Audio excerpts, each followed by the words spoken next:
자, 오늘은 열왕기하 12장을 먼저 볼 겁니다. 자, 12장 내용은요. 남왕국 유다의 제8대 왕 요아스, 우리 지난주에도 요아스 이어서 봤었죠? 아달랴가 다윗의 혈통을 싹 죽여버렸는데 그때 태어난 아기가 있었다 이거예요. 그 요아스를 여호야다 대제사장이 이렇게 잘 성전에서 키웠다. 그리고 7세 때에 왕으로 즉위식을 하고 아달랴가 성 밖에서 처참한 최후를 맞게 되었다. 그 이후에 일어나는 일들입니다.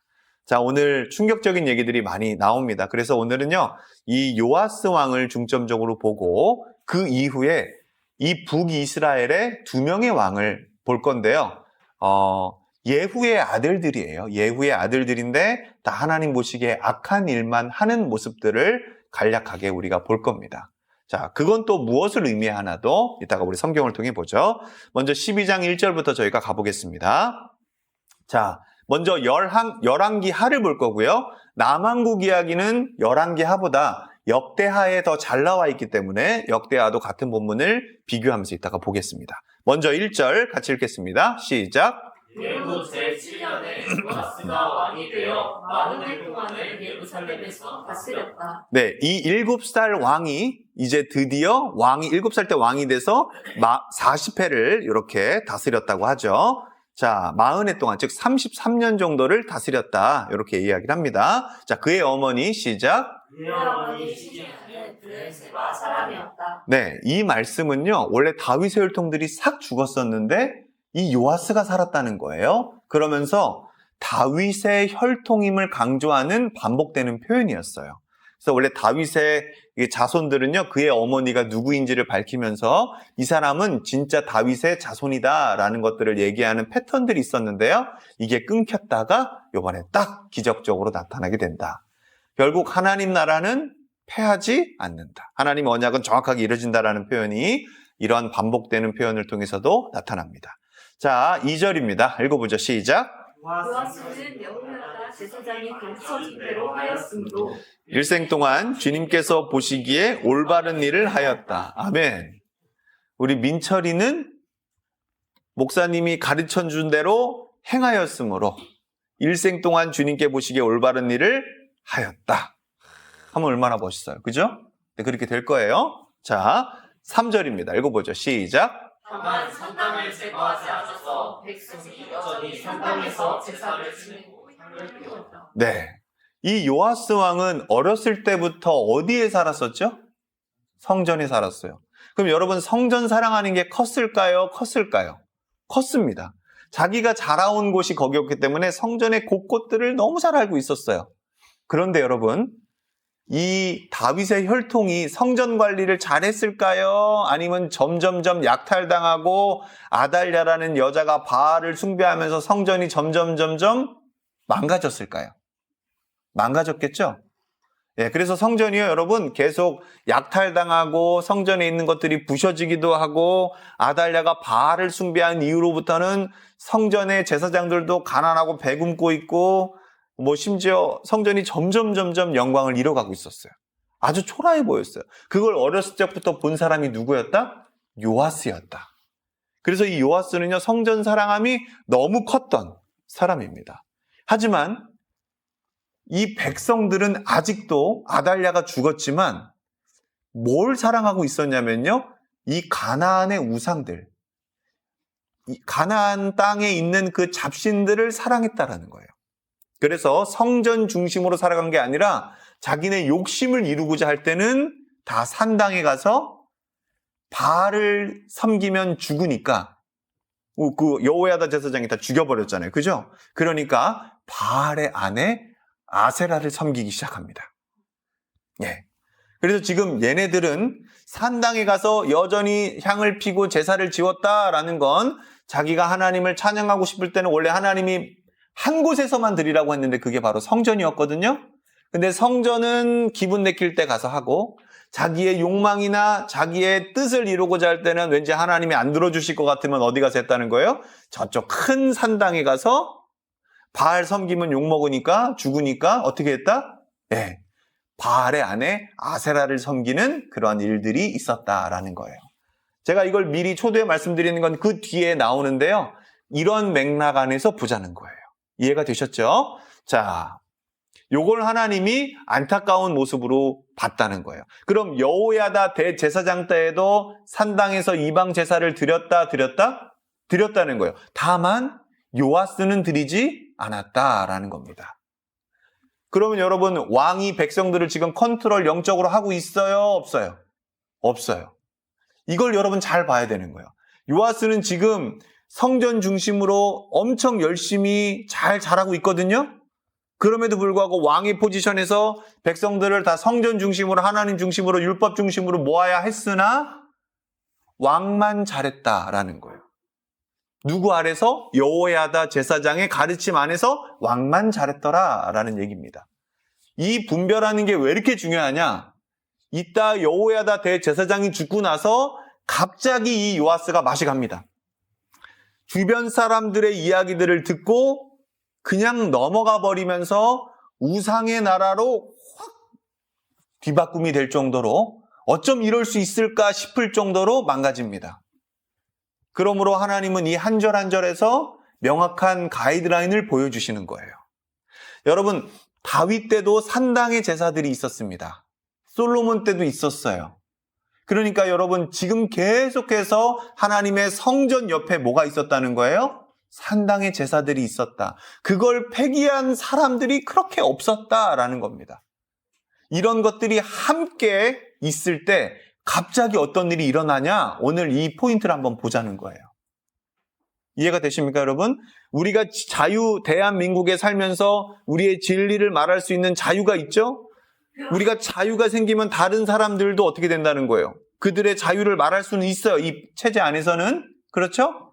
그런데 여러분, 이렇게 쭉 가다가 어느샌가 이 진리 쪽에 있는 사람들이 무너져 버리면 어떤 일들이 일어나냐라고 우리가 한번 생각해 볼 수 있다는 거예요. 그래서 진짜 진리를 수호한다는 건 뭘 얘기하는지 오늘 이 본문을 통해서도 여러분 한번 느껴보시길 바라요. 자, 이때 요아스 왕은 자기가 잘하고 있다고 생각했을까요? 잘하고 있다고 생각했을까요? 그렇죠. 위의 때가 아달랴인데요. 위의 때들은 잘 못했어요. 점점 못해졌잖아요. 근데 지금 자기는 성전에서 자랐고 성전 중심으로 살았기 때문에 잘하고 있다고 생각했는데 웬걸 그 지도자층들은 다 성전 중심이 아닌 저 산당 근처에서 아세라를 섬기는 일들을 하고 있었다라는 거예요. 그래서 여러분, 이 한 나라에 거짓 종교가 들어와서, 거짓들이 들어와서 사람을 망치는 건 정말 순식간이고, 그런 문화들이 뼛속 깊이 자리 잡아서 자기의 이익을 위해서, 자기를 더 사랑하게 만드는 이 자기의 나라로 만든 이 영적인 현실을 한번 보라는 거예요. 자, 4절입니다. 요아스가 시작. 요아스가 제사장들에게 말하였다. 주님의 성전에 들어오는 모든 헌금, 곧 일반 헌금과 의무적으로 부과된 헌금과 자원하여 주님의 성전에 가져오는 헌금을 모두 5절 제사장들이 각 담당 회계로부터 받아서 성전에 수리할 곳이 발견되는 대로 그 수리할 곳을 모두 고치도록 하십시오. 예, 아까 제가 얘기했죠? 왜 성전 수리를 그렇게 하려고 하냐? 어렸을 때부터 어디 살아서? 성전을 살았고 성전을 너무 사랑해서. 예, 그래서 그 아달랴가 망쳐놨던 거, 적들이 와가지고 약탈했던 거, 그렇지만 고치지 못했던 거, 아달랴가 방금 전까지 왕이었으니까. 그 모든 그 성전이 이렇게 무시당하고 멸시당했던 이런 것들을 다 회복하고 싶었던 거예요. 그래서 모든 헌금들을 갖고 와서 이렇게 해라 라고 얘기했다라는 겁니다. 6절 시작. 그러나 요아스가 왕이 된 지 23해가 지나도록 제사장들은 그 성전에 수리할 곳을 고치지 않았다. 네. 여러분 이거 재밌죠? 왕이 23년 동안 이거 성전을 고쳐라 했습니다. 그럼 여러분 해야 돼요? 해야 돼요? 해야 돼요. 근데 여러분 23년 동안 성전이 고쳐졌어요? 안 고쳐졌어요? 안 고쳐졌어요. 그럼 여러분 왕이 어떻게 해야 될까요? 나 무시하냐 하고서 칼 들어도 돼요? 안 돼요? 되죠. 이거는 왕의 명령을 어긴 거잖아요. 그죠? 그런데 제가 미리 말씀드리지만요. 여기엔 배경이 있어요. 뭐냐? 23년 동안 여러분 왕의 명령을 이 사람들이 어긴 건데요. 왕이 화를 내지 않아요. 여긴 배경이 있다는 건데요. 첫 번째, 제사장들이 지금까지 잘 먹고 살았다는 거예요? 못 먹고 살았다는 거예요? 예, 전혀 제사장을 리스펙하는 것도 없고 율법의 정신도 없고 이들은 헌금을 하지 않았다는 거예요. 그래서요, 수많은 제사장들이 이 시대에 굶고 있었고 죽어가고 있었던 거예요. 말씀 맡은 자들이 다 말씀을 전할 기운도 없고 영적으로 다 지체돼 있었다는 거예요. 다 침체돼 있었다는 거예요. 그걸 끌어올릴 수 있고 제사장들이 다시 사는 시간이 23년 걸렸다는 거예요. 그래서 여러분, 지금 성경은 이런 디테일한 것들을 다 얘기해 주질 않지만 이걸 모세오경에서는 뭐라고 얘기하냐? 하나님의 말씀을 지키지 않으면 너희들이 성전 중심으로 살지 않게 되고 말씀을 맡은 자들이 가난해지게 되면서 말씀을 전할 자들이 이 자리를 지키지 않고 돈 벌러 가고 다 뭐 하고 있다라는 거예요? 다 사회화가 된다는 거예요. 그러면 누가 하나님의 성전을 지키고 책무를 맡으며 누가 생명을 걸고 이 시대의 사람들에게 영적인 메시지를 주고 깨우려고 하냐라는 것들이 계속 패턴적으로 반복이 됩니다. 이스라엘이 잘 될 때 여러분 이게 또 얼마나 성전 중심으로 크면 얼마나 좋겠어요. 하지만 계속해서 잘 되고 부패할수록 나라는 잘 될 수 있지만 돈이 많을 수 있지만 성전은 가난해진다 이거예요. 하나님의 율법으로 돌아가는 게 그렇게 어려웠다라는 거예요. 자, 그래서 23년 동안 먼저 뭘 했다? 제사장들을 살릴 수 있는 복지 정책을 펼쳤다 이거예요. 누가? 여호야다가 그걸 그렇게 했다라는 거예요.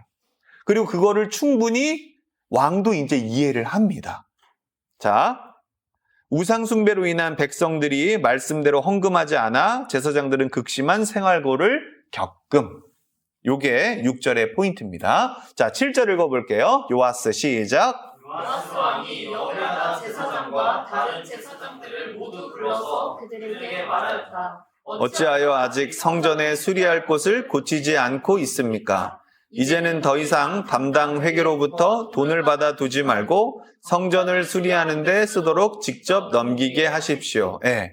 제사장들의 생활고 문제를 왕이 품어주고 인정을 해주고 이제 23년이 지나니까 제사장들의 어떤 생활 수준이 어느 정도 올라오고 다 말씀 맡은 이것을 지킬 만한 다 수준이 됐다라는 거예요. 그래서 이제부터는 성전 수리를 합시다라고 이야기를 했다라는 거죠. 자, 그래서 이게 되게 중요해요.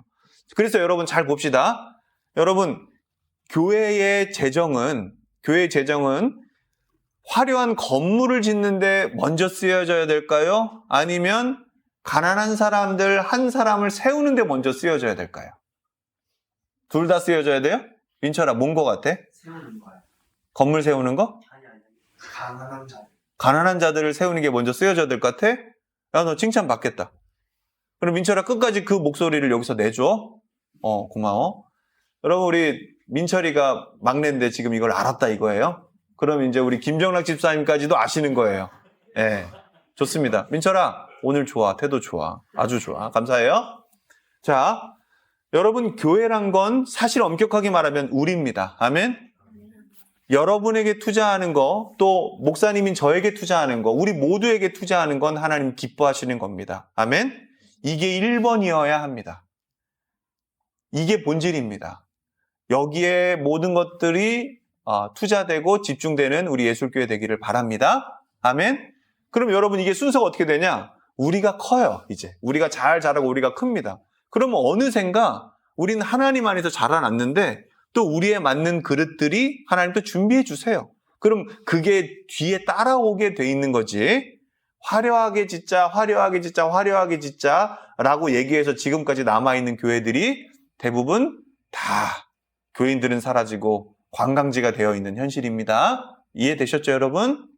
자, 이게 이 7절에서 주는 귀한 인사이트입니다. 자, 8절 읽어봅니다. 시작. 제사장들은 이 일에 동의하여 제사장들이 백성으로부터 돈을 받거나 성전을 직접 수리하거나 하는 일을 하지 않기로 하였다. 네, 9절입니다. 시작. 제사장 여호야다는 괴를 하나 가져다가 그 뚜껑에 구멍을 뚫어 주님의 성전으로 들여와서 오른쪽 곧 제단 곁에 그것을 놓았다. 그래서 문을 지키는 제사장들이 주님의 성전으로 가져오는 모든 헌금을 그 궤에 넣게 하였다. 네, 여러분 엘리야부터 엘리사 아직 죽지 않았지만 이 지금 바알의 우상 역사가 쫙 남유다와 북이스라엘에 많았었죠. 그죠? 그걸 북이스라엘에는 예후가 다 척결했었고 지금 이 남유다에도 아달랴가 있었지만 여호야다 대제사장이 요아스 왕을 세우면서 어느 정도 다 척결을 했습니다. 그러면서 23년이 지날 동안 무너졌던 이러한 영적인 권세들을 다시 올릴 수 있는 시간들이 확보가 됐었고 이제 이게 되니까 제사장들은 지금 이 8절 9절에서 뭐에 집중하고 있다라는 거냐? 완전히 하나님 말씀에 집중하게 됐다라는 거예요. 성전 중심으로 살아가게 됐다라는 거예요. 여러분, 이게 밸런스라는 겁니다. 하나님이 원래 이 시대 때 주셨던 밸런스가 바로 그런 밸런스라는 거예요. 자, 이게 온전하게 잘 여호야다 대제사장 있을 때는 이게 갖춰졌다. 자, 10절 읽어봅니다. 시작. 그 배가 헌금으로 가득 찰 때마다 왕실 서기관과 대제사장이 와서 주님의 성전에 헌납된 헌금을 쏟아내어 계산하여 11절 계산이 끝나면 그 헌금은 주님의 성전 공사를 맡은 감독관들에게 전달되었고 그것은 다시 주님의 성전을 수리하는 목수들과 건축자들에게 지불되었고 12절 또 미장이와 석수에게도 지불되었으며 주님의 성전을 수리하는 데 드는 나무와 돌을 사는 데와 그 밖에 성전을 수리하는 데 필요한 경비로 쓰였다. 예. 여러분 이제 이 성전을 다시 리모델링하고 지는 데 있어서 회개를 감사할 필요도 없이 모든 것들이 다 깨끗하고 아주 정직하게 이 모든 것들이 다 순리대로 진행됐다라는 것을 이야기하고 있습니다. 그러니까 각자 맡은 일대로 최선을 다했더니 좋은 결과가 있었다. 이 질서가 잡혔다라는 겁니다. 자, 13절입니다. 시작.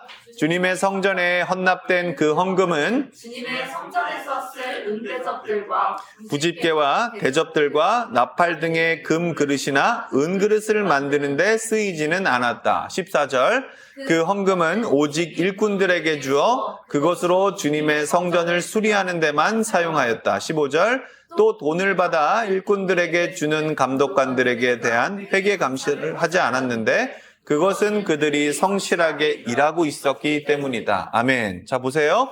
여호야다 대제사장 아래 요아스가 이 성경으로 말씀으로 잘 훈련을 받았더니 시간이 좀 걸리긴 했지만 제사장들이 다시 잘하는 시간들이 걸리긴 했지만 결국 다 회복이 되었고 성전 수리까지도 누구 하나 부정을 저지르지 않고 깨끗하게 되었다라는 거예요. 그래서 여러분 여기서 말하는 건 참 중요한 포인트가 하나 뭐냐면 영적 지도자가 깨어있고 진짜로 하나님 앞에 순전하면 이 질서가 위에서 아래로 내려온다는 거예요. 여호야다가 진짜 중요한 포인트입니다. 그래서 여러분 목사님이 정말 이 자리를 지키고 이 자리에서 더욱 순수할 수 있도록 기도해 주시고 또 이 순수함이 자연스럽게 아래로 다 질서로 흘러가게 돼 있다는 겁니다. 제가 거짓말하면 여러분도 거짓말합니다. 제가 피하면 여러분도 피하게 됩니다. 여러분 저희는 다 한 공동체예요. 그래서 여러분 제가 말씀 맡은 자로서 또 여러분들도 말씀 맡은 자로서 서로 이 말씀을 떠나지 않고 온전하게 하나님이 말씀이 주시는 질서를 따라 살 수 있도록 계속 기도해야 합니다. 서로 중보하고 돌아보고 같이 고백하는 시간들도 계속 갖기를 바라요. 그래서 여러분 그런 시간이 저희가 같이 또 토요일 날도 갖고 있고 지금 주일날 이후에도 갖고 있는데 우리 같이 참여해 주셨으면 감사하겠습니다. 자, 16절 읽어보죠. 시작. 그리고 속건제와 속죄제에 바친 돈은 주님의 성전의 수입으로 계산하지 않았다. 그것은 제사장들의 몫이었기 때문이다. 원래 율법에 따르면 속건제와 속죄제는 원래 제사장의 몫이었습니다. 속건제는 하나님에게 혹은 이웃에게 피해를 끼쳤을 때 그 값을 지불해주는 제사라는 거 알고 계시죠? 속죄제는 나의 죄를 위해서 하나님께 드리는 것들은 다 제사장들의 몫이 있었다. 그것은 제사장들에게 줬다. 율법대로 행했다라는 포인트입니다. 17절 시작. 그 무렵에 시리아 왕 하사엘이 가드를 공격하여 함락시켰다. 그런 다음에 하사엘은 또 예루살렘도 치려고 하였기 때문에 자, 18절 시작. 유다 왕 요아스는 앞서 유다를 다스린 여호사밧과 여호람과 아하시아가 주님께 바친 모든 물건과 또 자신이 주님께 바친 것들을 비롯하여 주님의 성전과 왕실 창고에 있는 모든 금을 시리아 왕 하사엘에게 보냈다. 그러자 하사엘은 예루살렘을 치지 않고 물러갔다. 네, 열왕기 하만 읽으면요. 이게 뭐 그래서 백성들을 살렸기 때문에 잘했다라고 하는데요. 이 역대하를 읽어보면 이 전후 맥락이 있습니다. 얘가 왜 이렇게 했는지, 하나님은 이게 정말 잘못됐다고 얘기를 하고 있는 거예요. 자, 이 일이 언제 일어나고 어떤 전후 맥락이 있는지는 역대하 때 읽어보도록 할 건데요. 대부분 비슷한 내용인데 열왕기하는 북이스라엘이 왜 망했는지를 중점적으로 얘기해 주는 거예요. 역대하는요, 이 남유다가 왜 망했는지를 얘기해줘서 여기에 남유다 왕이, 열왕기하에 남유다 왕이 나오는 건 디테일하지 않아요. 그래서 이건 역대하에서 저희가 이따가 볼 겁니다. 그래서 여기서는 요만큼만 하고 뒤에 좀 디테일하게 좀 더 보겠습니다. 자, 19절 시작. 요아스의 나머지 행적과 그가 한 모든 일은 유다와 역대지략에 기록되어 있다. 20절. 요아스의 신하들이 역모를 꾸며 실라로 내려가는 길에 있는 밀로의 궁에서 요아스를 살해하였다. 예, 왜 역모를 당했을까? 이것도 전후 맥락이 여기에 나오지 않지만 어디에 나온다? 역대하에는 나와요. 자, 24장이 나오거든요. 그것도 이따가 한번 보겠습니다. 21절 시작. 그를 살해한 신하는 시므앗의 아들 요사갈과 수넬의 아들 여호사밧이었다. 그가 죽으니 그의 조상들과 함께 다윗성에 장사하였다. 그의 아들 아마샤가 그의 뒤를 이어 왕이 되었다. 예. 그래서 다시 한번 이제부터 여러분 뭘 볼 거냐면요. 저희가 역대하를 볼 겁니다. 역대하 24장을 볼 건데 1절에서 27절의 내용인데요. 비슷한 내용들이 많이 나오지만 여기에 디테일한 부분들이 있습니다. 이걸 중점적으로 목사님이 전후 맥락과 함께 사실을 말씀드리도록 하겠습니다. 자, 역대하 1절, 24장 1절 같이 한번 읽어봅니다. 시작. 요아스가 왕이 되었을 때 그는 7살이었다. 그는 예루살렘에서 40해 동안 다스렸다. 그의 어머니 시비아는 브엘세바 사람이다. 2절 시작. 여호야다 제사장이 살아있는 동안에는 요아스가 주님 보시기에 올바르게 다스렸다. 아멘. 여러분 이 2절이 열왕기하에는 나오지 않아요. 여기에 여러분 우리가 이제 집중을 해야 됩니다. 이게 전제예요. 여호야다 제사장이 살아있는 동안에는 요아스가 주님 보시기에 올바르게 다스렸다. 여러분 그러면 이 요아스는 잘 보세요. 사람을 따른 거예요? 하나님을 따른 거예요? 사람을 따른 겁니다. 여러분 예술교회는 사람을 따르는 자들이 단 한 명도 없기를 축복합니다. 여러분 아무리 제가 혹여라도 좋고 존경스럽더라도 저를 따르지 마시길 바랍니다. 잘했어. 다현아 나한테 얘기해봐. 목사님은 무익한 종입니다. 아멘. 여러분 전 이런 취급을 받아도 됩니다. 왜요? 이건 여러분 성경이 우리에게 말해주는 거예요. 여러분 우리는 다 무익한 종입니다. 아멘. 사람 따르지 맙시다. 사람 때문에 교회에 왔어도 여러분 우리의 끝은 그 사람의 하나님을 보시길 바랍니다. 이게 너무 아쉬운 거예요, 여러분. 이거 진짜 가슴 아픈 일이에요. 오늘 너무 가슴 아파요, 여러분. 사람을 따라서 교회에 온 사람들, 사람을 따라서 그의 인생에 많은 도움을 받고 많은 기쁜 일이 있었지만 혹시라도 그 사람 때문에 실망하면 어떡할 거예요? 그래서 여러분 교회를 나간 사람들이, 교회 공동체를 하나님 오해하고 나간 사람들이 얼마나 많습니까? 대부분 그런 사람들한테 물어보면 어떠죠? 난 교회 안 나가. 그런 사람들이 믿는 하나님 안 믿어. 라고 하죠. 정작 그들은 하나님이 싫지 않아요. 뭐가 싫죠? 사람이 싫어요. 옛날에 그런 찬송가가 있어. 찬송가는 아니고 복음성가라고 하는데 세상을 보며 사람을 볼 때 만족함이 없었네. 그런 찬양이 있어요. 나의 하나님 한 분만으로 나는 만족하겠네. 이게 옛날에 무슨 말인지 잘 몰랐거든요. 왜 교회에 사람들 잘 어울리고 사람들 좋은데 왜 하나님만 사랑하라고 하지? 커서 읽어보니까 이런 패턴들이 성경에 왜 이렇게 많이 나오는지 모르겠어요. 그 중에 가장 마음 아픈 게 뭐냐? 요아스가 여호야다 제사장이 있을 때는 너무 잘했는데 여호야다 제사장이 죽으니까 나라 전체를 말아먹는 게 뭐 하루 이틀 만에 말아먹더라. 이게 도대체 누굴 따랐냐라는 거예요. 누굴 따랐냐. 자, 3절입니다. 읽어보죠. 시작. 여호야다는 왕에게 두 아내를 추천하였다. 왕과 그 두 아내 사이에서 아들, 딸들이 태어났다. 자, 이건 계속 다윗의 혈통의 이런 정의성들을 계속 지금 주고 있는 겁니다. 다윗의 후손이다. 이것들이 지금 체계적으로 안정을 잡아가고 있다. 왜냐면 그 전장만 봐도 다윗의 후손들이 다 죽을 뻔했잖아요. 자, 그걸 얘기하는 거예요. 4절 시작. 얼마 뒤에 요아스는 주님의 성전을 새롭게 감장할 마음이 생겨서 5절 제사장들과 레위 사람들을 불러 다음과 같이 지시하였다. 유다의 여러 성읍으로 두루다니면서 모든 이스라엘 사람에게서 해마다 돈을 거두어 하나님의 성전을 보수하도록 하시오. 지체하지 말고 곧 실시하시오. 그러나 레위 사람들이 곧바로 움직이지 아니하자 6절 왕이 여호야다 대제사장을 불러 추궁하였다. 대제사장은 왜 레위 사람들에게 유다와 예루살렘에서 세금을 거두어 드리라고 요구하지 않았소? 그 세금은 주님의 종 모세와 이스라엘 회중이 증거의 장막을 위하여 백성에게 부과한 것이 아니요.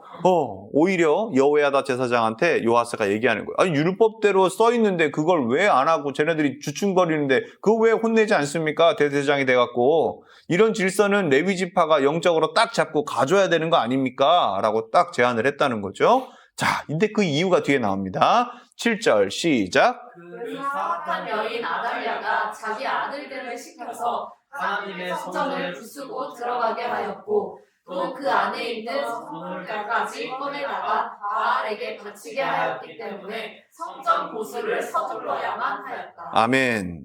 자, 오케이. 자, 그 사악한 여인, 얼마 전에 죽었던 그 아달랴가 자기 아들들을 시켜서 하나님의 성전을 부수라고 한 게 지금 여기서 또 드러났고요. 또 그 안에 있던 성물들까지 꺼내다가 바알에게 바치게 했기 때문에 성전이 너무 가난했고 보잘것없이 이렇게 돼서 빨리 이거 해야 되지 않겠습니까? 라고 제안을 했다는 거죠. 8절 시작. 왕은 명령을 내려서 궤 하나를 만들어 주님의 성전 문 밖에 놓게 하고. 자, 아까 우리 열왕기하에서 읽었을 때는 23년이 지났다라는 얘기는 여기서 이제 생략된 거예요. 그래서 두 개를 다 봐야 돼요. 이게 지나고 이제 그 이후에 제사장들의 생활고나 레위 지파들이 왜 하나님 말씀에 집중할 수 없고 왜 다 일하러 뿔뿔이 흩어지고 왕이 명령을 해도 듣지 않고 왜 자기들 백성들, 자기 가족들 먹여 살리려면 어떻게든 나가서 돈 벌어야 될 거 아닙니까? 그러한 질서들을 생기는데 23년이 걸렸고 그 이후에 지금 상황입니다. 그래서 왕은 명령을 내려서는 23년이 지난 그 이후의 일이에요. 그래서 이렇게 왔다 갔다를 좀 봐야 됩니다. 자, 8절 한 번만 더 읽어보죠. 시작. 왕은 명령을 내려서 궤 하나를 만들어 주님의 성전문 밖에 놓게 하였고 9절 시작. 유다와 예루살렘에 선포하여 하나님의 종 모세가 광야에서 이스라엘이 바치도록 정한 세금을 주님께 드리도록 하였다. 아멘. 율법대로 순종했다는 거예요. 자, 근데 여러분 봅시다. 이것도 잘 봐야 돼요. 요아스가 율법에 순종한 걸까요? 여호야다 제사장에게 순종했던 걸까요? 이게 여러분 되게 아이러니한 거예요. 여러분 끝까지 어리거나 위에 멘토가 있거나 누가 있거나 여러분 우리가 하나님의 말씀에 순종하길 바랍니다. 아멘입니까 여러분? 그러니까 여러분 아무리 목사님이 여러분에게 뭔가를 제안했다 할지라도 물론 하나님 안에서 우리가 하나님 일이라면 같이 동일한 마음으로 하는 것도 맞지만 진짜 여러분 안에 있는 하나님이 여러분에게 응답을 주시고 그 하나님과 친밀한 음성을 들어서 그 하나님 때문에 움직이기를 축복해요. 의리 때문에 하시는 건 한계가 있습니다. 관계 때문에 하는 건 관계가 있습니다. 다 한계가 있어요. 하지만 여러분 안에 계신 그 겨자씨만한 믿음으로도 여러분들을 움직이게 할 수 있고 더 큰 일도 맡기실 수 있고 하나님의 영광을 나타내실 수 있는 그분을 의지한다면 얘기는 달라지는 거예요. 아멘입니까 여러분? 잊지 마십시오 여러분. 자, 여러분이 저랑 계속 일을 하다 봅니다. 그럼 여러분들 우리만 관계를 맺고 우리만 계속 성장을 하면 어떻게 되냐면요. 일이 커지잖아요. 그러면 저도 그렇게 얘기를 해요. 어떻게 해요? 하나님 우리 서윤이한테 더 큰 믿음을 주십시오. 우리 다현이한테 더 큰 믿음을 주십시오. 우리 한비 씨한테 더 큰 믿음을 주시고 더 큰 능력을 주세요라고 기도하거든요. 여러분 이게 우리의 관계 속에선 맞는 것 같아요. 우리 정윤이한테 더 큰 능력을 주시고 더 크게 해주시고 더 크게 할 수 있도록 주님 함께 해주십시오. 이렇게 기도를 하거든요. 근데 여러분 잘 들어보세요. 예수님은 그게 틀렸대요. 예수님은 우리 안에 겨자씨만한 믿음만 있으면 뭐가 일어난다는 거예요? 기적을 넘어서 구원까지도 일어난다는 거예요. 사랑하는 성도 여러분, 인간 관계만 있으면요, 이 안에 하나님이 없고 어느샌가 인간의 관계로만 뭉쳐져 있으면 어느샌가 제 입에서 뭘 얘기한다고요? 야, 너 더 잘해야 돼, 더 커야 돼, 뭐 해야 돼. 그럼 저도 뭘 얘기하고 있어요? 하나님 더 주십시오, 더 주십시오, 더 주십시오를 얘기하고 있어요. 근데 예수님은 뭐라고 한다고? 이렇게 얘기 안 하신다고요. 우리 안에 더 필요하고 믿음이 더 많이 있어야 되는 게 아니라 뭐다? 겨자씨만한 믿음이라도 있으면 엄청난 역사가 일어난다고 이야기를 하세요. 그럼 여러분 제 얘기가 맞을까요? 예수님 얘기가 맞을까요? 예수님 얘기가 맞아요. 이 얘기를 여러분 제가 왜 하냐? 지금 이 요아스 왕이 하나님의 말씀을 잘 알고 하나님의 말씀대로 순종하도록 이끈다 이거예요. 이렇게 잘하는 왕이 여호야다 제사장이 딱 죽으니까 웬걸, 와 진짜 이거 연기한 거 아니야 할 정도로 하루아침에 망가져 버린다고요. 그러니 여러분 여호야다 대제사장한테 잘 배운 것 같지만 사실 목사님에게 여러분들이 잘 배운 것 같지만 진짜 중요한 건 저에게 잘 배워봤자 소용이 없다는 거예요, 여러분. 진짜 잘 배워야 될 건 누구냐? 저와 여러분 사이에 역사하시는 성령님. 여러분 안에 영원히 불멸하시고 충실하시고 변하지 않는 그 하나님의 성품을 가지고 계신 그분께 진짜 끝까지 배워야 되고 그분을 끝까지 붙들어야 된다는 거예요.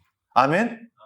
그러니 여러분 혹여라도 제가 부탁을 한다 해도 제가 부탁했다고 들어주지 마시고 목사님의 하나님이 이 얘기를 왜 하게 하실까를 들어보시고 여러분의 하나님, 그 같은 하나님이 감동을 주실 때 자연스럽게 순종하는 여러분들이 되시길 바랍니다. 여러분 그게 좀 오래 걸리더라도 전 참을 수 있어요. 왜? 진짜 중요한 건 내가 얘기하면 들어야지. 기름 부은 종이 하면 이게 아니라 내 말 안 들으면 저주받아 이게 아니라 여러분 진짜 오래 참으시는 분이 누구시죠? 하나님이고 예수님이고 성령님이에요. 그분이 우리 사이에서 여러분 일어나는 일들을 속에서 어떻게 하시죠? 이끌어 가시죠? 그죠? 주 뜻대로 여러분들이 안 가시면 안 가면 어떻게 하죠? 안에서 한숨 소리도 들려주시죠? 탄식 소리도 들려주시고 끊임없이 중보해 주시죠? 그러니 여러분 진짜 우리의 인생의 선생이 여호야다 제사장이어야겠습니까? 강창훈 목사여야겠습니까? 아닙니다. 누굽니까? 오직 성령님이에요, 성령님. 아멘? 이게 저를 높이는 설교예요, 여러분. 제가 저를 지금 깎아먹고 있는, 저를 의지하지 말라고 얘기하는 게 세상에서는 저를 깎아먹는 얘기지만 진짜 목사로서 성경을 아는 사람으로서는 이게 하나님께 영광을 올리는 유일한 설교예요, 여러분. 이 말씀 제가 왜 이렇게 강조하냐면요. 이따가 진짜 말도 안 되는 배신감이 일어나서 그래요. 자, 요걸 잊지 맙시다. 10절입니다. 시작. 지도자들과 백성이 모두 기꺼이 돈을 가지고 와서 괴가 가득 찰 때까지 거기에 돈을 던져 넣었다. 11절. 괴가 차면 레위 사람들이 그 괴를 왕궁 관리들에게로 가지고 갔는데 거기에 많은 액수의 돈이 찬 것을 그들에게 보여주면 왕실 서기관과 대제사장의 관리가 와서 그 괴의 돈을 계산하였다. 그리고 나면 레위 사람들은 다시 그 괴를 성전 밖 제자리에 가져다 놓곤 하였다. 12절. 왕과 여호야다가 그 돈을 주님의 성전 공사 감독관들에게 넘겨주면 그들은 주님의 성전을 새롭게 단장할 석수와 목수를 고용하고 주님의 성전을 보수할 기능공들 곧 세나 노스를 다룰 기술자들도 고용하였다. 13절입니다. 시작. 일을 맡은 사람들이 부지런히 일을 하는 데다가 그들이 하는 일마저도 잘 진전이 되어서 주님의 성전은 본래의 설계대로 견고하게 세워졌다. 아멘. 보세요. 여러분, 요아스가 여호야다 제사장에게 가르침을 잘 받아서 율법도 잘 깨달아서 결국 주님의 성전이 이렇게 잘 견고하게 잘 세워졌어요. 그죠? 여러분, 요렇게만 읽으면 성경이 얼마나 좋겠습니까? 그런데 이거를 한 번만 더 예민하게, 영민하게 한번 보라는 거예요. 요아스의 이 마음에는 진짜 하나님의 가르침이 있었나를 한번 보라는 거예요, 여러분. 요아스의 이 마음에 하나님이 가르침이 있었고, 요아스는 진짜 하나님의 감동에 의해서 이거를 했나를 보라는 거예요. 진짜 이게 너무 중요해요. 이거 계속 강조합니다. 앞으로 여러분의 삶에도 성령님의 감동이 있을 때 하십시오. 아멘? 아멘입니까, 여러분? 그 성령님의 감동이 때론 목사님에게 올 때가 있어요. 그럼 목사님은 희철이한테 말했다고 칩시다. 그럼 희철이가 바로 순종 안 했다 해서 이놈 안 해요. 왜요? 진짜 중요한 건 뭡니까? 제가 희철이를 바꿀 수 없습니다. 할렐루야? 누구만 우리를 바꾸실 수 있죠? 우리를 구원시켜 줄 수 있죠? 예수님이고 성령님이에요. 할렐루야? 아멘. 희철아, 너 나랑 백날 일해봤자 나는 널 구원 못 시킨다고. 무슨 얘기인지 아시겠죠, 여러분? 우리가 세상에 어떤 일들을 하고, 엄청난 일을 하고, 지구가 멸망 직전이라 해서 우리 있는 사람들을 다 화성으로 옮길지라도 여러분, 우리가 생명 연장이 조금 되는 것 뿐이지 결국 우린 죽습니다. 진짜 그래서 우리는요, 어떠한 일을 해도 무익하고요, 구원을 이룰 수 없어요. 근데 구원을 이루신 분, 이미 확정하신 분, 다 완벽하게 해놓으신 분, 그래서 더더욱 믿을 만한 분, 진짜 신실하신 주인, 예수님은 믿어도 돼요. 저 그 얘기하는 거예요. 그 예수님의 깊은 곳까지 우리에게 알려주시고, 때론 우리가 틀어졌을 때 한숨 쉬어주시고, 끊임없이 우리를 중보해 주시는 그분이 우리의 진짜 선생님이라는 거예요. 그래서 여러분, 천천히 할 수 있지만 그분에 대한 감각을 놓지 마시라고요. 지금 이 본문은요, 그걸 계속 얘기해 주고 있는 거예요. 나중에 바울 사도가 디모데에게 이 말을 계속해요. 여러분, 믿음의 유산을 내려주는 사람들은요, 이 말을 계속해요. 저도 여러분과 지금 몇 년째 성경 공부를 하고 있고 이렇게 한 절씩 가고 있지만, 여러분, 제가 여러분들 데리고 막 사람들한테 자랑할 때 그럽니까? 아, 우리 광인이는 강창훈 목사 제자예요. 그렇게 얘기를 해요? 아니요. 전 그렇게 말한 적 한 번도 없어요. 광인이한테도 그렇게 시키지도 않았고. 여기 있는 모든 사람들 다 누굽니까? 누구 제자죠? 예수님의 제자고, 성령님의 제자고, 말씀의 제자가 되길 축복해요. 아멘? 아멘입니까, 여러분? 아멘입니다, 여러분. 그것만 느끼면 돼요. 그러면 오늘 성령님이 기뻐하시면서 요아스가 망가졌을 때 진짜 하나님 마음이 어땠는지를 딱 느끼실 수 있어요. 자, 오케이. 14절 읽을 차례입니다. 공사를 시작. 공사를 맡은 사람들이 공사를 마친 뒤에 남은 돈을 왕과 여호야다에게 가져오니 왕이 그것으로 주님의 성전에서 쓸 기구, 곧 예배 때에 쓸 기구와 번제를 드릴 때 쓸 기구와 숟가락과 금그릇이나 은그릇을 마련하게 하였다. 여호야다가 살아있는 동안에는 주님의 성전에서 번제를 드리는 일이 끊이지 않았다. 네, 좋습니다. 자, 집중해 주시고 이제 15절 여기서부터 중요한 포인트들이 나옵니다. 시작. 여호야다가 늙어 나이가 차서 죽으니 그가 세상에서 누린 횟수는 130년이었다. 자, 16절 되게 중요한 포인트예요. 읽어보죠. 시작. 그가 평생 이스라엘 백성과 하나님과 성전을 위하여 좋은 일을 하였다고 해서 사람들은 그를 다윗성 왕실 묘지에 안장하였다. 네. 여러분, 대제사장인데요. 지금 어디에 들어갔대요? 네. 다윗과 같은 왕실 묘지에 안장됐어요. 제가 미리 스포합니다. 자, 요아스 왕은 어디에 묻혔을까요? 자, 읽어보죠, 뒤에. 자, 요걸 잘 기억하세요. 여호야다는 어디에 묻혔다? 다윗 왕실 묘에 묻혔습니다. 이건 명예예요. 잘했다는 겁니다. 자, 이제부터 이제 끔찍한 이야기가 펼쳐집니다. 자, 17절입니다. 시작. 백성이 죽으니 유다 지도자들이 왕을 부추겨서 자기들의 말을 듣도록 하였다. 네, 여러분 요렇게밖에 얘기를 안 합니다. 근데 이 일이 뭔가 봤더니 18절입니다. 시작. 백성은 주 조상의 하나님의 성전을 버리고 아세라 목상과 우상을 섬기기 시작하였다. 이러한 죄 때문에 유다와 예루살렘에 하나님의 진노가 내렸다. 아멘. 바알 우상. 얼마 전에 그렇게 속삭였던 그 바알 우상의 아내 아세라 우상을 섬기기 시작하는 거예요. 그러니까 여러분 잊지 마십시오. 여호야다 제사장은 지금 성전 중심으로 한평생을 세우는데 헌신을 다했어요. 그러면 요아스 왕이 백성들을 다스릴 때 이 요아스 왕이 하나님과 다 있었다면 엄청난 개혁을 일으켰을 겁니다. 누구처럼? 여호사밧처럼. 기억나시죠? 그 여호사밧처럼 할머니가 뭐라고 하든 누가 뭐라고 하든 할머니 그냥 나오세요. 그 섭정하지 마시고 저기 가서 나오세요. 그렇게 할 수 있는, 심지어 자기보다 위에 있는 사람까지도 그렇게 할 수 있는 그런 카리스마가 요아스에게는 없었다는 거예요. 백성의 지도자들조차도 산당에서 제사하도록 놔뒀다는 거예요. 그러면 여호야다 제사장 밑에만 있었다는 겁니다. 여러분, 이게 얼마나 안타까운 비극으로 이어지는 줄 아시겠죠? 그래서 여러분, 사람이 사람을 가르친다는 것은 진짜 너무 훌륭한 일이기도 하지만 동시에 이런 안타까운 비극이 하루아침에 일어날 수도 있다라는 거예요.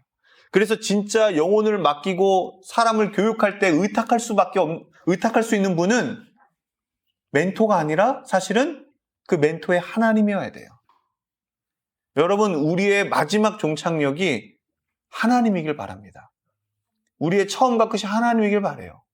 이 얘기는 뭘 얘기하는 겁니까? 나는 무엇을 따르는가를 한번 생각해 보라는 거예요.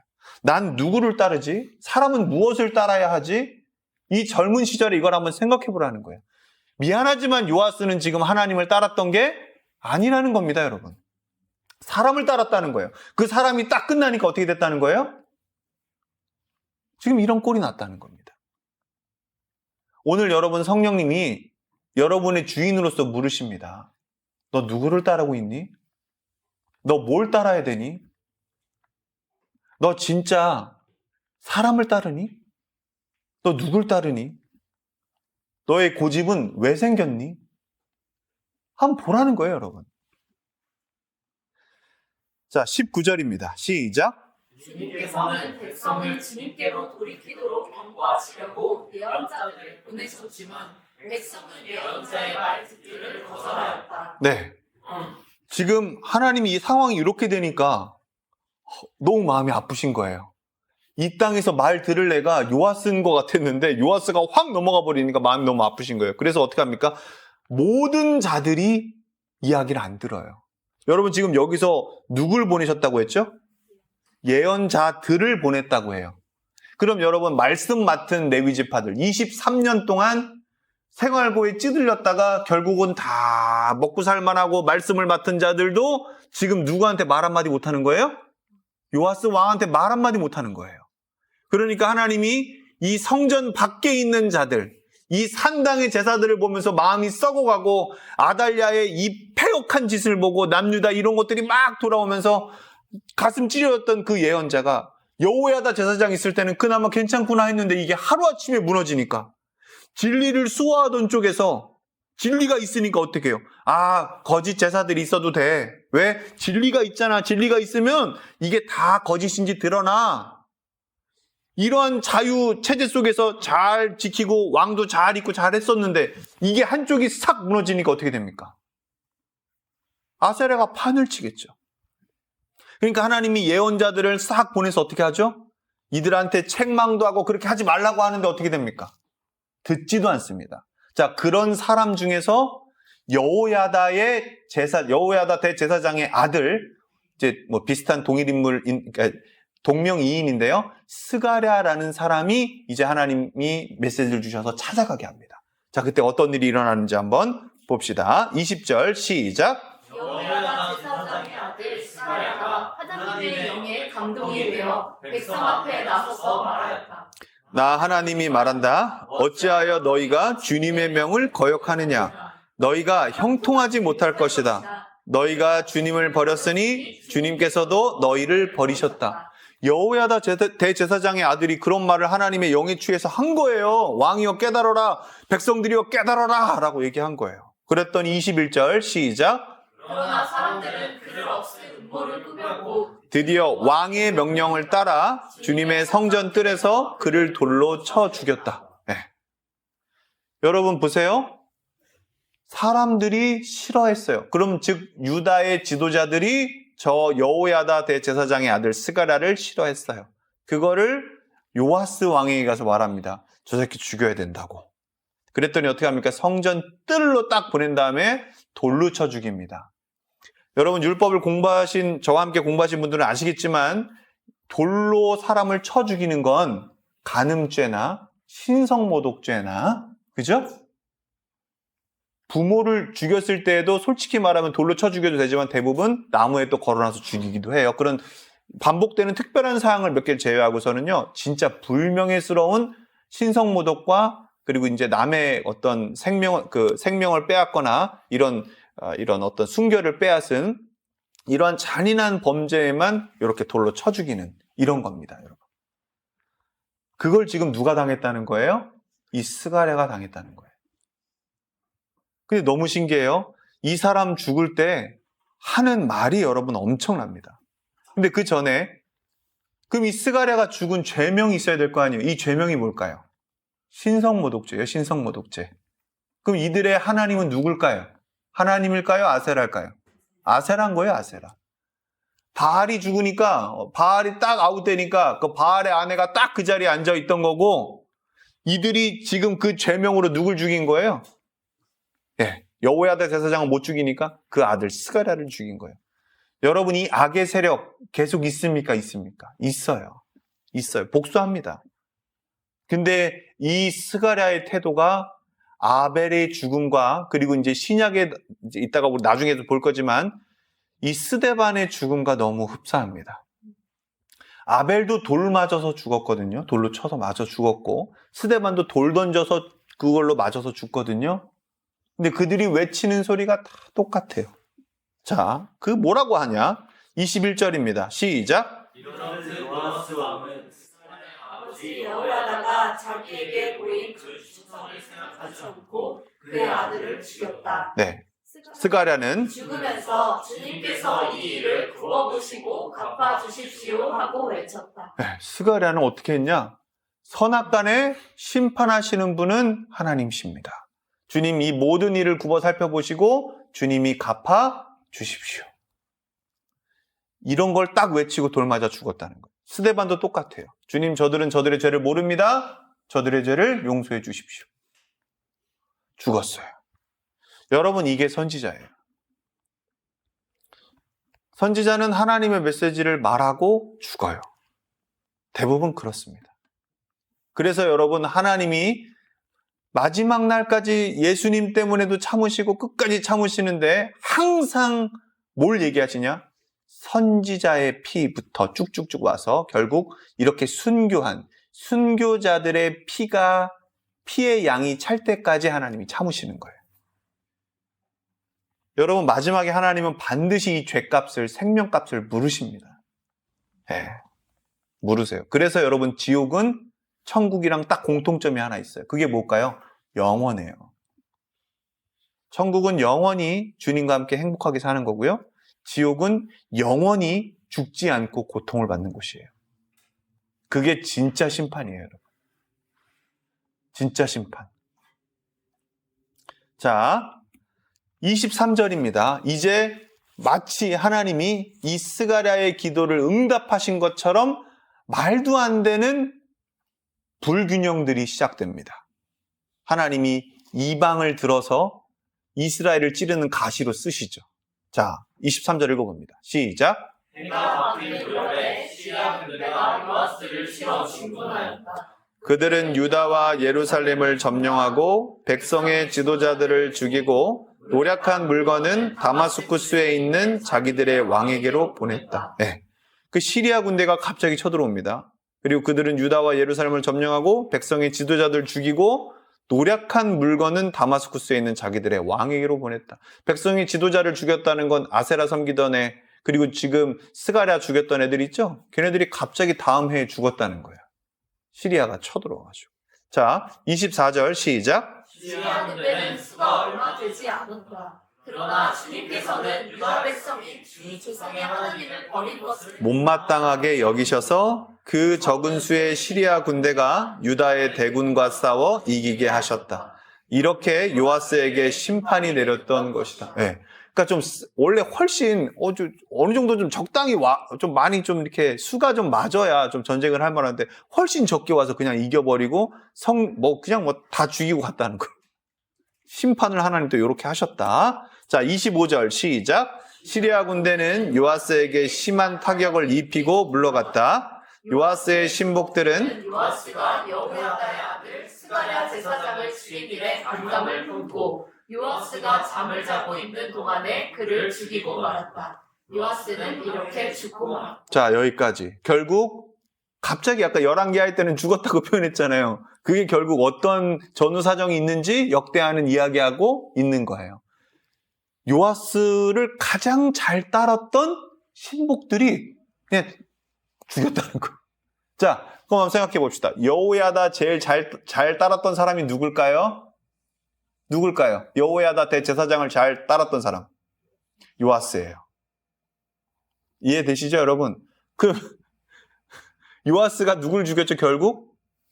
그렇죠. 스가랴를 죽였어요. 그의 아들을 죽였어요. 여호야다 제사장의 아들을. 그럼 결국 요아스는 누구에게 죽었을까요? 가장 잘 따르는 그 사람에게 죽었다는 거예요. 그러니까 여러분 어떻게 보면 여호야다는 그 아픔을 못 느꼈겠지만, 자식이 죽는 아픔을 못 느꼈겠지만 진짜 이 가까운 사람에게 죽는 그 고통이 어떤 것인지를 요아스는 그 찰나의 순간에 느끼고 죽지 않았을까 싶어요. 엄청난 배신이죠. 그러니까 하나님은 그 큰 배신감을 느끼셨던 거예요. 그래서 어떻게 하는 겁니까? 요아스에게 똑같이 알려주시고 또 갚아주시고 이걸 찌른 사람들까지도 다 알게 하셔서 결국에는 와, 이건 진짜 하나님이 심판하셨구나라고 깨달을 수밖에 없게끔 하셨다는 거예요. 자, 그리고 여러분 아까 여호야다 제사장은 어디에 묻혔다 그랬죠?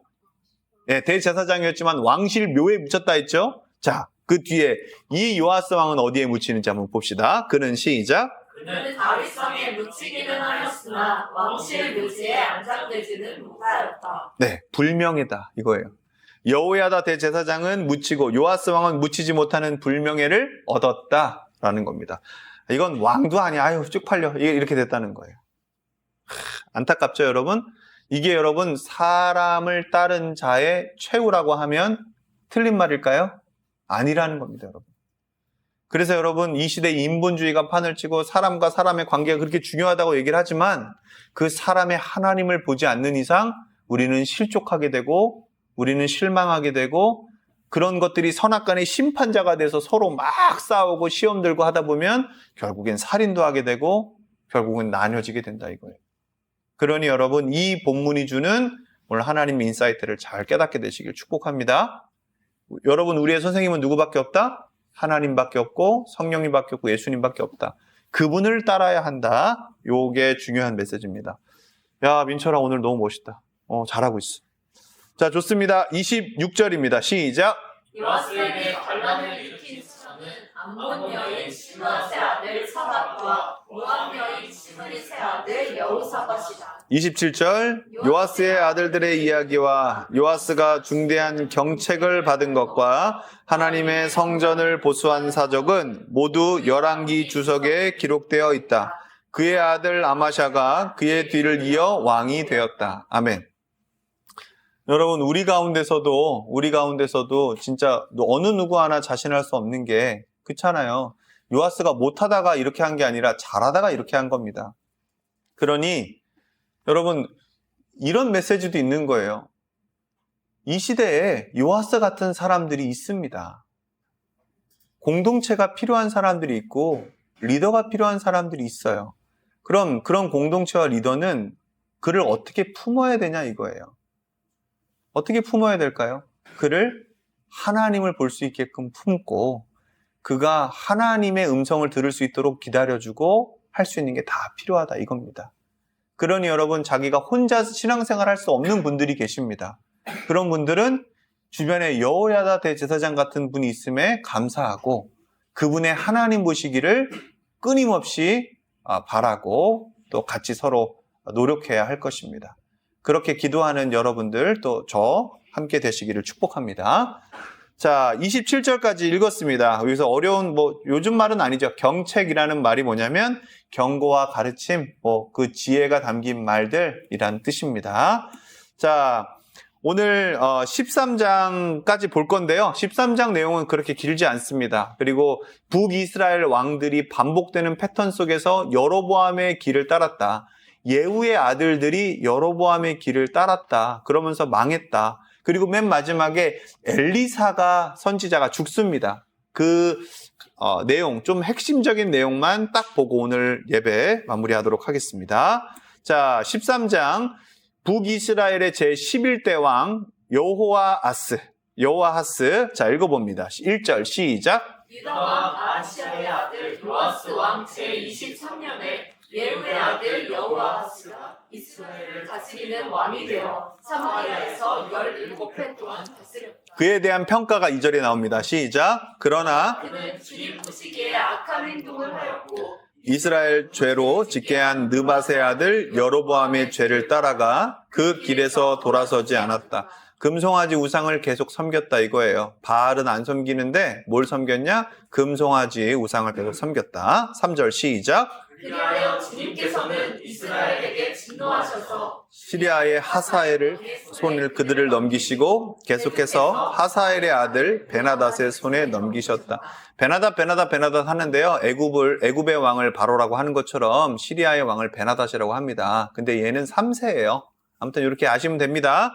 자, 우상 숭배를 할 때마다 하나님이 이방 민족을 통해서 이스라엘을 찌르시는 가시나 뭐 이런 회초리로 쓰시겠다고 하는데 그런 율법의 내용이 계속 이루어진다라는 포인트입니다. 4절 시작. 그러나 여호아스가 주님께 간절히 용서를 구하니 주님께서 그의 간구를 들어주셨다. 이스라엘이 시리아 왕의 억압으로 고난을 받고 있음을 보셨기 때문이다. 시작. 잠깐만요. 5절이군요. 자, 봅시다, 여러분. 아브라함, 이삭, 야곱, 즉 이스라엘의 하나님이 하신 언약을 기억하시고 그들에게 자비와 은혜를 주신다. 요 포인트입니다. 자, 5절 시작. 그래서 주님께서는 이스라엘의 구원자를 보내어 시리아의 손에서부터 벗어나게 하셨고 이스라엘 자손은 예전처럼 그들의 장막에서 편안하게 살았다. 아멘. 자, 민철아 하나만 물어볼게. 너 주변의 친구가 너를 실족하게 했고 너한테 뭐라고 했어. 그럼 너는 걔를 용서해야 하니? 용서해야 하죠. 그럼 걔에 대한 잘못을 너는 말해주니? 이제부터 말해요. 그지? 그리고 어떻게 해? 용서해줘야 돼. 근데 걔가 어떻게 했어, 민철아? 내가 용서를 해줬음에도 불구하고 다음날 와서 너를 또 놀려. 그럼 또 용서해줘야 되니? 다음 날은? 용서해야죠. 다다음 날은? 무한으로 용서해야죠. 자, 너 무한으로 한다라는 거 도대체 그 어떤 자신감이야? 어디서 그런 출처가 나와? 말씀. 아멘. 아멘. 자, 봐봐. 민철아, 하나님이 그러신다. 지금 이스라엘이 우상을 섬겼지. 잘못을 했지. 근데 하나님은 어떻게 하셔? 이방을 들어서 혼내셔. 그러면 얘가 돌이켜? 그럼 이때 야, 넌 내가 미래를 다 보는데 넌 또 이럴 거 내가 알아, 이 새끼야. 꺼져, 이 새끼야. 검은 머리 동물은 받지 말라 했어. 사람은 안 변해. 야, 꺼져. 이게 아니라 하나님 어떻게 하셔? 회개하면 무조건 받아주셔. 근데 회개 안 하고 개기면 어떻게 될까? 더 강한 애들을 보내죠. 그래서 어떻게 결국은 회개하고 돌아오게 하셔. 어제 우리 말씀 읽었는데 예수님도 그러셨는데 오늘 하나님 똑같이 그러시네. 예수님 하나님 비슷하네. 한 분이실까? 다른 분이실까? 기대하시라. 다음 주 토요일. 여러분 한 분이십니다. 자, 진짜 중요해요, 여러분. 그래서 지금 이들은 또 예전처럼 그들의 장막에서 편안하게 살았다라고 얘기합니다. 6절 시작. 그럼에도 이스라엘 자손은 이스라엘로 죄를 짓게 한 여로보암의 공회로부터 돌아서지 않고 여전히 그 길을 그대로 걸으며 사마리아에는 아세라 묵상까지도 그냥 세워두었다. 야, 그럼 배신한 거 아니야? 그럼 어떻게 해야 돼, 민철아? 가가지고 혼내줘야 되는데 얘네들 또 나쁜 짓 하니? 해요. 그럼 어떻게 해야 돼? 해줘야죠. 그렇지. 그리고 걔가 잘못했다고 하고 죄송하다고 하면 어떻게 해야 돼? 그렇지. 근데 봐봐, 민철아. 네가 화를 이만큼 내면 너의 감정을 다시 이렇게까지 하는 게 쉬울까 어려울까? 그렇지. 그러면 네가 선악간에 심판을 해야 될까? 잘못된 걸 알려줘야 될까? 알려줘야 그렇지. 심판은 누가 해야 되지? 계속 너 오늘 컨디션이 좋다. 여러분 들으셨죠? 네. 다 같이 한 마음으로 깨닫게 되시길 바랍니다. 자, 7절입니다. 시작. 시왕이 여호와스의 군대를 공격하여 화산 바닥에 먼지같이 만들었기 때문에 여호와스에게는 겨우 기마병 50명과 병거 10대와 보병 10,000명이 남았다. 그러니까 빈털털이 됐다 이겁니다. 8절 시작. 여호와스의 나머지 행적과 그가 한 모든 일과 그가 누린 권세는 이스라엘 왕 역대 지략에 기록되어 있다. 9절 시작. 여호아스가 죽으니 사마리아에 안장하였고 그의 아들 여호아스가 그의 뒤를 이어 왕이 되었다. 이름 헷갈려요? 여호아하스 아들 여호아스. 자, 봅시다. 이제 12대 왕. 여러분 그러니까 예후의 아들들은 바알은 잘 처리했는데요. 그 뒤에 여로보암의 그 죄, 금송아지의 죄를 계속 따라갔기 때문에 별로 쓸 게 없어요. 자, 더 짧습니다. 지금 10절에서 13절이죠? 별로 없어요. 하나님은 이 악인들의 길을 따라가는 사람들은 별로 기록하고 싶지 않아요. 잉크 아까워하십니다. 자, 봅시다. 10절 시작. 유다의 여호와스와 제37년에 여호와스의 아들 여호아스가 이스라엘의 왕이 되어 사마리아에서 16해 동안 다스렸다. 16해 동안 다스렸는데 3절로 끝납니다. 그럼 진짜 적기? 이 정도면 싫으신 거예요. 11절 시작. 그는 주님께서 보시기에 악을 행하였고 이스라엘로 죄를 짓게 한 느밧의 아들 여로보암의 모든 죄로부터 돌아서지 않고 그 길을 그대로 걸었다. 12절 여호아스의 나머지 행적과 그가 한 모든 일, 또 그가 유다 왕 아마샤와 싸운 용맹은 이스라엘 왕 역대 지략에 기록되어 있다. 예, 좋습니다. 그래서 아마샤가 이제 우리가 다음 주에 나올 건데 이 싸움 얘기도 다음 주에 나오겠죠? 그때 쭉 한번 보면 되는데요. 하나님은 기록하실 게 없다. 자, 13절 시작. 여호아스가 죽으니 이스라엘 왕 역대 왕 안장하였고 여로보암 2세가 자 여로보암이 아니라요 여로보암 2세입니다. 자 근데 여러분 여로보암 2세 때 저희가 볼 게 많아요. 요나서도 봐야 되죠, 뭐 호세아도 봐야 되죠. 아무튼 뭐 볼 게 많습니다. 예, 그래서 저희가 여로보암도 보겠지만 소선지서들도 함께 볼 것이다. 이때 재밌을 거다. 요거를 미리 말씀을 드립니다. 자, 그리고 이제 오늘 마지막 이야기가 나오는데요. 이제 몇 명 왕 좀 더 나오는데 요것만 포인트로 좀 봅시다. 엘리사 선지자가 이제 드디어 죽습니다. 지금 요 화면 한번 보시면요. 뭐 하고 있죠? 왕이 동쪽을 향해서 화살을 쏘는 장면이 나오는데 이게 행위 예언 아시죠, 여러분? 행위 예언이 나옵니다. 자, 이제 한번 보시죠. 바로 갑니다. 14절 시작.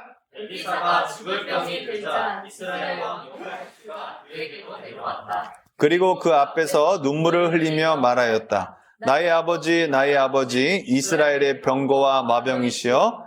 자, 보세요. 여러분. 지금 우상을 섬기죠? 누구는 여호아스는 누굴 섬기죠? 금송아지 섬기잖아요. 우상 섬기죠. 하나님 섬기지 않아요. 근데 엘리사가 딱 죽겠다고 하니까 찾아와요. 그러면서 뭐라고 합니까? 나의 아버지 이스라엘의 병거와 마병이시여 이렇게 하죠. 자, 이 내용은 밑에 적어놨는데 집에 가서 한번 리마인드 할 때 읽어보시고 여기에 포인트는 뭐냐? 엘리사가 지금까지 하나님의 역사를 한 게 너무 많아요. 이방이 쳐들어왔을 때 구한 것도 너무 많아요. 지금 그런 것들을 봤을 때 진짜로 영적인 지도자였고 아버지였고 또 적들이 쳐들어왔을 때는 병거였고 마병이었다는 거예요. 그걸 인정하는 표현이에요. 자, 그러면서 15절 시작. 엘리사가 그에게 말하였다. 활과 화살을 가져오십시오. 그가 활과 화살을 가져오자. 네, 마병이여 병거이시여 마지막 다 군사적으로 싹 높이니까 왕이시여 저쪽에 보면 활이랑 화살이 있습니다. 가져오시오. 그랬더니 다 가져옵니다. 16절 시작. 엘리사가 이스라엘 왕에게 말하였다. 활을 잡으시오. 그가 활을 잡으니 엘리사가 그의 손 위에 자기의 손을 얹었다. 17절 시작. 엘리사가 말하였다. 동쪽 창문을 여십시오. 왕이 창문을 열자 엘리사가 말하였다. 쏘십시오. 그가 활을 쏘자 엘리사가 말하였다. 주님의 승리의 화살입니다. 시리아가 이길 화살입니다. 임금님께서는 아벡에서 시리아를 쳐서 완전히 진멸하실 것입니다. 우와! 가서 딱 병문안 갔더니 활을 들라고 해서 활을 쏘라고 해서 쐈더니 왕이시여 저게 아벡에서 시리아랑 싸울 승리의 주님의 화살입니다. 주님이 이기게 하셨습니다. 승리를 축하드립니다. 딱 얘기하는 거니까 와 공짜로 얻은 승리잖아요. 그죠? 하나님 이기게 하신다니까 그 예언을 받았어요. 병문안 간 건데 이렇게 행위 예언까지 보고 만 거예요. 자 18절 시작. 엘리사가 또 말하였다. 화살을 잡으십시오. 왕이 이 왕이 화살을 짚자 엘리사가 이스라엘 왕에게 말하였다. 땅을 치십시오. 왕이 3번을 치고는 그만두었다. 자 기분 좋아요. 이긴다니까 기분 좋아요. 그러더니 어떻게 합니까? 왕이시여 잠깐 기뻐하긴 그르십니다. 자 화살을 집으십시오. 했더니 화살을 집으세요. 땅을 치십시오 했더니 땅이요? 알겠습니다. 남자는 3-4번이죠. 없어. 탕탕탕 쳤다는 거예요. 자 그랬더니 엘리사가 안 그래도 죽게 생겼는데 남은 힘을 다해서 짜증내고 죽습니다. 진짜 여러분 이게 행위 예언이에요. 이게 예언자의 운명입니다. 어떻게 이렇게 죽을 수 있을까? 19절 시작. 하나님의 사람이 그에게 화를 내며 말하였다. 임금님께서 6번을 치셨으면 시리아군을 진멸할 때까지 쳐부술 수 있었을 텐데 고작 3번입니까? 이제 임금님께서는 겨우 3번만 시리아를 칠 수 있을 것입니다. 하나님이 다 보여주신 거예요. 6번, 7번 전쟁하면 저 시리아 끝나는데 북이스라엘이 쫙 여로보암 2세 때 쫙 펼쳐나갈 수 있는데 이 왕이 그냥 그릇이 그냥 요만해가지고 3번 통통통 치니까 3번 이기고 말 것입니다. 이 3번 이후에 다 뺏길 겁니다. 지금 이렇게 얘기하고 있는 거예요. 그죠? 근데 여러분 이때 활동했던 또 선지자가 요나예요. 이 요나는요 북이스라엘을 엄청 사랑해요. 그러니까 지금 니느웨에 가가지고 야 쟤네들이 죄가 마일리지가 막 쌓였으니 쟤들을 심판하기 전에 회개하라고 해라 라고 했더니 요나가 절대 안 간다 하죠. 그러니까 이런 맥락들이 다 있는 거예요, 여러분. 그래서 이거를 요나서를 따로 보는 게 아니라 이 여로보암 2세 파트 때 이 여로보암 때 어떤 정세가 있었고 하나님은 뭐라고 얘기하시고 그리고 그때 또 누가 반대편에 있었냐면 남유다에 이사야 선지자가 있었어요. 이 이사야 선지자가 또 북이스라엘을 어떻게 평가하고 있고 이런 것들도 딱 본 다음에 요나서를 읽으면 엄청 재밌고 호세아서 알죠 여러분? 밖에 나와가지고 애 배 갖고 오면 그거 품는 거 그런 이야기가 여로보암 2세 때 펼쳐집니다. 이야 기대하세요. 자 20절 시작. 그런 다음에 엘리사가 죽으니 거기에 장사하였다. 그 뒤에 모압의 도적대가 해마다 이스라엘 땅을 침범하였다. 이렇게 마지막 짜증내고 뭐 했다는 거예요? 엘리사가 죽었다는 거예요. 예.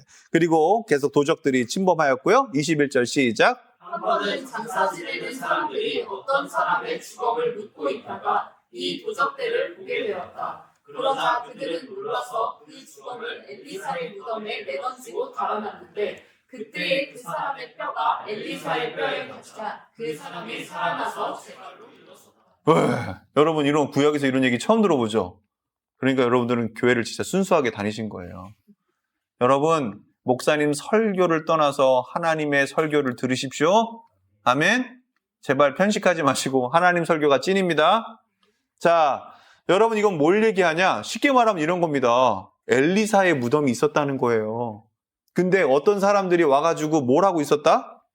뭐라고 있었다? 도적대를 만났다는 거예요. 장사를 하다가. 그래서 어떤 사람이 죽어 있었다는 거죠. 그 사람 묻다가 도적대를 보고 냈다 튀었는데 그 죽어있던 그 주검이 엘리사의 무덤에 딱 닿으니까 어떻게 했다는 겁니까? 갑자기 그냥 각기 하더니 막 이렇게 하더니 딱 살아났다는 거예요. 여러분 너무 신기하죠? 엘리사는 처음부터 끝까지가 기적이에요. 그죠? 근데 여러분 여기엔 핵심이 있어요. 자, 엘리사가 죽었다는 거죠.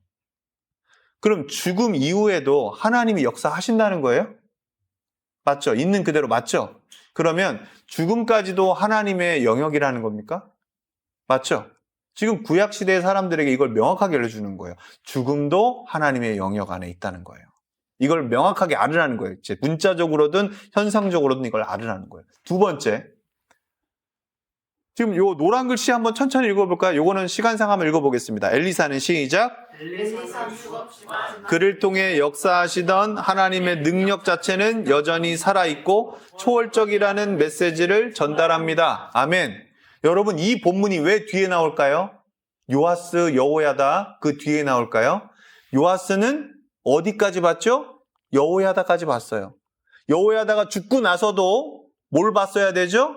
그렇죠. 살아계시고 여전히 역사하시는 그 하나님을 봤어야 돼요.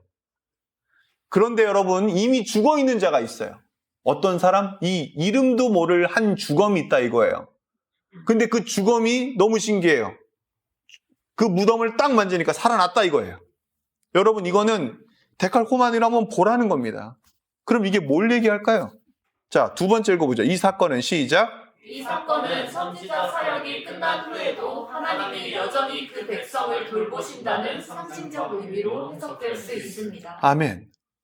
여러분, 하나님은요, 죽어 있는 존재들조차도 이 죽음을 다 주관하시면서 우리에게 끊임없이 메시지를 주신다는 거예요. 그러면서 어떻게 합니까? 여전히 그 백성을 돌보신다는 거예요. 그러니까 요아스가 깨달아야 될 건 뭐죠? 여호야다 대제사장이 죽었지만 하나님은 여전히 이 백성을 어떻게 하신다? 돌보신다. 이걸 깨달았어야 된다고요. 이걸. 하나님이 오늘 이 목사님을 통해서 우리를 돌보시는구나, 말씀을 주시는구나, 이걸 깨달아야 된다고요. 목사님이 오늘 또 이번 한 주 동안 무슨 일이 있었던 거야? 왜 저 말을 계속해? 이렇게 볼 게 아니라 하나님은 오늘 우리에게 어떤 얘기를 주시는가를 봐야 된다고요. 이게 중요한 겁니다. 자, 세 번째 엘리사의 시작. 엘리사의 뼈와 접촉하는 순간 부활이 일어났다는 것은 죽음을 넘어서는 생명의 힘이 하나님께 있음을 극적으로 보여줍니다. 아멘. 결국 이 사람은 다시 살아난 거예요. 그리고 다시 죽어요. 구약의 성도들에게 하나님 이걸 명확하게 알려주신 겁니다. 하나님 안에 있으면 죽은 자들이 어떻게 된다? 하나님의 능력으로 인해서 살아나게 된다. 이게 부활이다라는 겁니다. 그러니까 여러분, 진정한 부활은 예수 그리스도가 첫 열매고요. 그 전에 이러한 일들이 있습니다. 이거는 그거의 예표입니다. 그림자예요. 좋습니다. 자, 요거는 우리 민철이만 한번 읽어볼래? 시작. 엘리사의 뼈와 접촉한 사람이 살아난 것은 한 개인이 기적적으로 소생으로서 언젠가 다시 죽음을 맞이할 이 땅에서의 생명 연장입니다. 자, 반면부터 읽어봐. 시작. 반면 예수 그리스도와 부활을 영원한 생명을 얻은 성취. 선비입니다 하면 안 돼. 신비입니다. 이 사건을 통해 구약 성도들은 하나님께 죽음마저 지배받는다는 믿음을 새삼 확인하게 되고, 신약의 성도들은 예수의 부활이야말로 죽음을 영원히 극복하시는 하나님의 결정적 능력이라는 점을 더욱 확고히 인식하게 됩니다. 자, 여러분 저 한번 보세요. 결국 구약에도 부활을 얘기합니까? 얘기해요? 얘기합니다. 하지만 모든 사람들이 결국 다 예수님 전에는 죽어있는 사람들이 잠깐 다시 살아나는 정도였어요. 이해가 되시죠? 결국 이걸 통해서 뭘 얘기하고 싶으셨냐? 하나님은 죽음도 주관하신다. 그럼 결국 죽어있는 자도 살리실 수 있는 능력은 하나님밖에 없다. 그래서 하나님이 누굴 살리셨다? 예수님을, 죄 가운데 있던 예수님, 죽으신 예수님을, 사망 가운데 있던 그분을 살리셨다. 그래서 그 예수의 승리가 곧 우리의 승리가 되었다. 이걸로 우리가 세상을 살아가는 힘이 되고 에너지가 된다 이겁니다. 자, 이제 말씀 거의 다 끝났습니다. 13장 이스라엘과 아람 간의 전쟁, 그 엘리사의 예언이 정확하게 이루어지는 내용입니다. 자, 22절입니다. 시리아 시작. 시리아의 하사엘 왕은 여호아스가 다스리는 동안에 줄곧 이스라엘을 억압하였다. 23절. 그러나 주님께서 이스라엘에게 은혜를 베푸셔서 그들을 불쌍히 여기시고 그들을 굽어 살피셨다. 이는 아브라함과 이삭과 야곱과 맺으신 언약 때문이었다. 그래서 그들을 멸망시키지 않으시고 이제까지 주님 앞에서 쫓아내지 않으셨다. 아멘. 주님의 신실하시고 자비가 많으시고 오래 참으시는 사랑의 성품 때문에 지금 이런 은혜들을 누리고 있다는 거예요. 그러니까 민철아, 아까 사람들을 용서해줘야 되고 무한대로 해줘야 된다는데 그거의 근본이 바로 이 주님의 성품이 그래서 그래. 아멘? 우리 모두가 이 하나님의 성품을 닮아서 사람을 용서해주고 사람을 세워주고 혹여라도 내가 모르게 누군가를 실족시켰다면 그 사람에게도 주님의 성품처럼 사과해 줄 수 있고 다시는 그렇게 살려고 하지 않는 그러한 태도를 우리가 모두가 보였으면 좋겠습니다. 그게 머리 되신 예수님의 모습입니다. 24절 시작. 시리아의 하살 왕이 죽고 그의 아들 베나다시 그의 뒤를 이어 왕이 되었다. 네, 좋습니다. 25절 다 왔습니다. 시작. 이때 여호아스 아들 여호아스가 하사엘의 아들 베나닷의 손에서 성읍들을 도로 되찾았다. 이 성읍들은 부왕 여호아스가 전쟁으로 빼앗겼던 것이다. 여호아스는 3번이나 베나닷을 쳐서 이스라엘의 성읍들을 도로 되찾았다. 네, 엘리사의 마지막 예언대로 성취가 되었다라는 걸로 오늘 열왕기하 12장, 13장을 했습니다. 자, 여러분 너무 수고하셨습니다.